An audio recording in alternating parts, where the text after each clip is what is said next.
Welcome back. President Trump making major moves during his Middle East trip this week. He's urging the president of Syria to join the Abraham Accords. Yesterday, he told reporters his meeting was successful all around. Watch. I especially want to thank and congratulate the United Arab Emirates and Bahrain for their vision and courage in signing the historic Abraham Accords. But in the future, we'll continue that progress by adding more countries to the Abraham Accords. We have the 4, and I think they're going to be filling up very rapidly. Joining me now is the Oklahoma Senator James Lankford. He is the co-chairman of the Abraham Accords caucus in Congress. Senator, good to see you. Thank you so much for being here.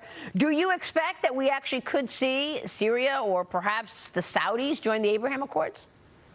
You know what? I look forward to seeing that day. We're not quite there at this point, but you take these steps towards it every single day. You inch closer and closer and closer to it. The key of the Abraham Accords is normalization with the nation of Israel, economic interchange in the region. It's been one of the major barriers there to the entire area is that basic normalization, acknowledging Israel's right to exist, opening up cooperation, travel, tourism, economic research and development, all that area. There's no reason the Middle East shouldn't be a powerhouse if they can find ways to be able to actually work together rather than work against each other. That would be incredible. What is your reaction to the president's trip so far? It's been a very positive trip. It reaffirmed again America's commitment to that region. I would say when I've traveled in the region before, leadership there would say to me, is America pivoting towards Asia, pivoting away from us? So the United States, by the president actually being there, makes a very big signal that, no, we're not looking away from what's happening in the Middle East. We're very engaged. We can do two things at once and try to deal with a threatening communist nation that is China, while we're also trying to deal with stability in the Middle East. Senator, let me switch gears, ask you about the reconciliation plans. House Speaker Mike Johnson talked about the bill yesterday as the markup passed the House Ways and Means Committee. It includes, of course, President Trump's promise of no taxes on tips or overtime. But there's this growing debate within the GOP about how high to take that state and local tax deduction cap, which some want raised to $30,000, but up from $10,000, but others are saying it's got to be much higher than that. Watch this.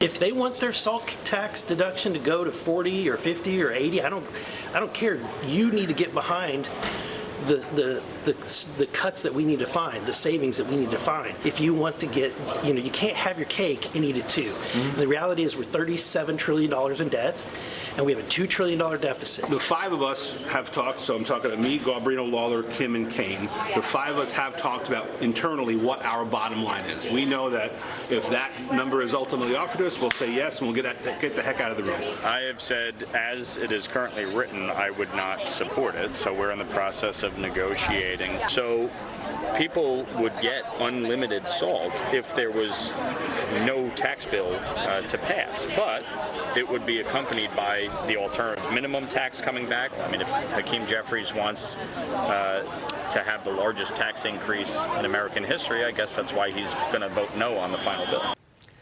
Senator, I'll get your reaction in a moment, but let me just show you that President Trump has arrived in Abu Dhabi. He is now walking with leadership in Abu Dhabi at the airport after having just touched down.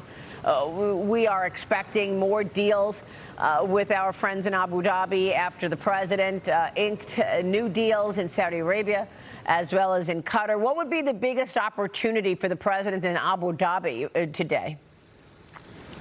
So there's multiple actually today. Obviously, it's the business relationships. The president's been very focused on how do we get more business coming to the United States, more investment from other countries into the United States, more manufacturing, more AI development, all of those things. That'd be very significant.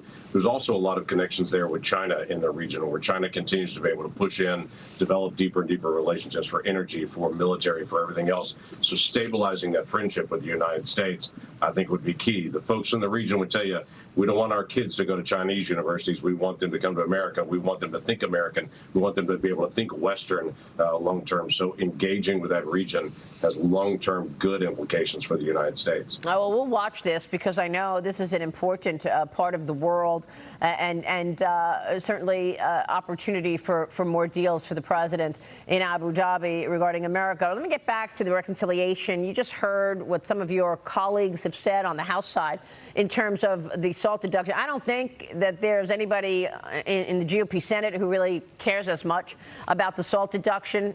Am I wrong?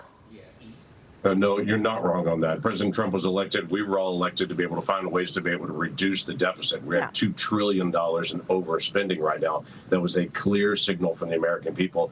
Find ways to be able to get the deficit down. So there's a lot of focus in this bill of how do we reduce our spending and stabilize our tax policy.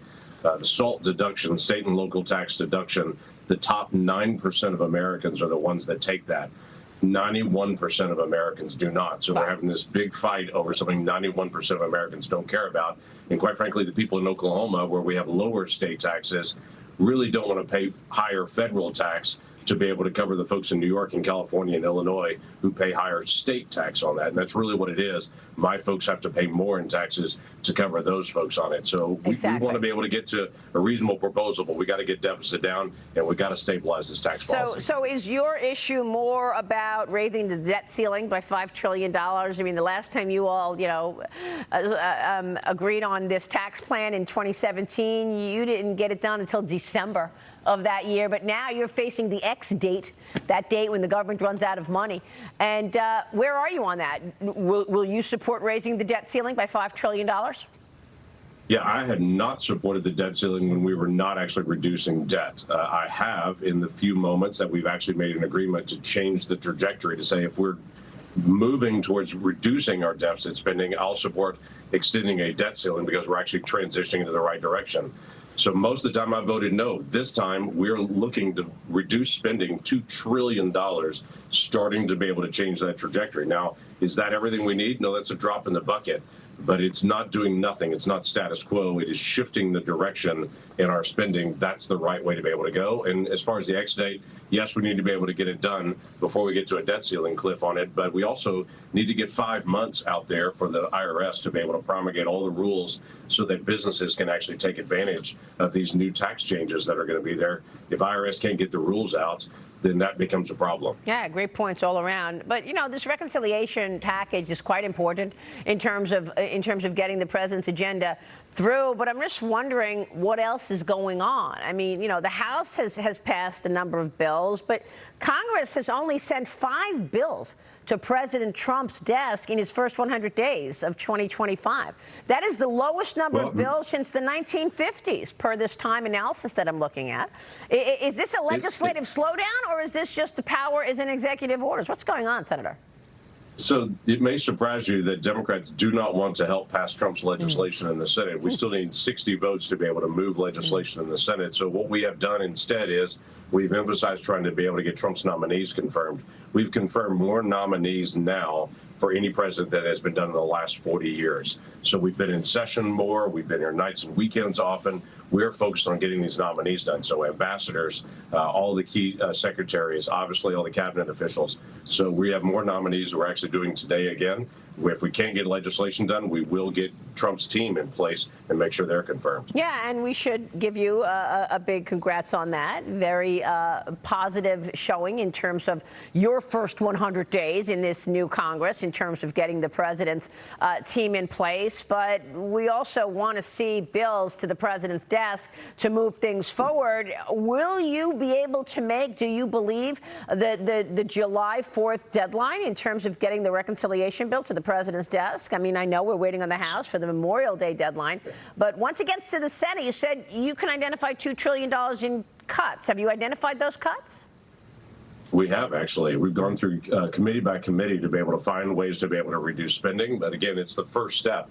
We're $2 trillion in overspending this year. When we talk about in Congress, $2 trillion, that's over 10 years. That means we're only cutting 10% of what we need to be able to cut. So this is the first step. We've got to take a next step, a next step. This would be the largest reduction in spending in any single one moment in congressional history.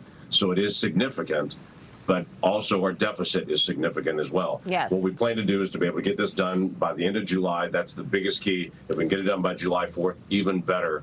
but get it done as quick as we can, because at that point, we've got to be able to shift to a lot of other legislative pieces that have got to get done as well. Okay. We've got Farm Bill, we've got the National Defense Authorization. We've got a lot of other things to get done. All right, so you're talking about the end of July at this point. Then. Well, now, yeah, that's what you just said.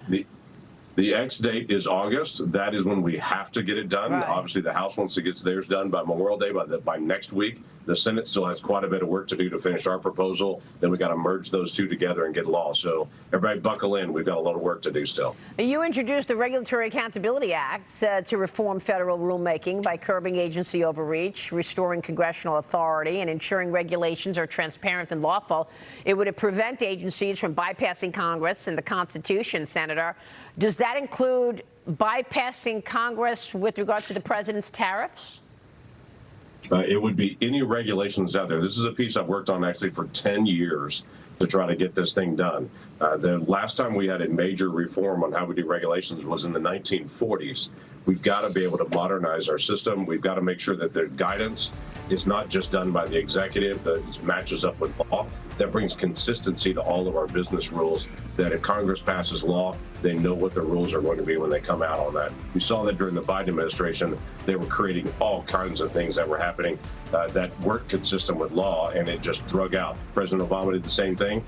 Lots of Democrats are challenging President Trump as well at this point. It's easiest to say, let's make it clear. It's got to line up with law, and to be able to make sure it's a transparent process. Of course. That's what everybody wants, anyone who believes in the Constitution. Senator, good to see you, sir. Thank you.